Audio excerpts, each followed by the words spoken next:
This is my patient Anushka, who came to me with recurrent cough, which was not responding even after seeing many physicians and doctors. So let us hear from my patient. Anushka, কি অসুবিধা ছিল? প্রচন্ড কাশি হতো, কেসে গেছে মানে কাশি প্রথমে শব্দটা হতো, তারপর ক্রমশ শব্দটা বন্ধ হয়ে তারপর খানিকক্ষণ পর আবার কাশিটা হতো।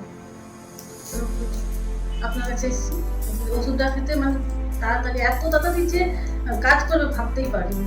মানে আপনি আমাকে এক সপ্তাহ আগে হ্যাঁ, দেখিয়েছেন? এক সপ্তাহ আগে দেখিয়ে মানে এক সপ্তাহের মধ্যে 4-5 দিন মানে 3-4 দিন ওষুধ খাওয়ার পরে মানে কমে গেছে। এখন ভালো আছে? এখন ভালো আছে।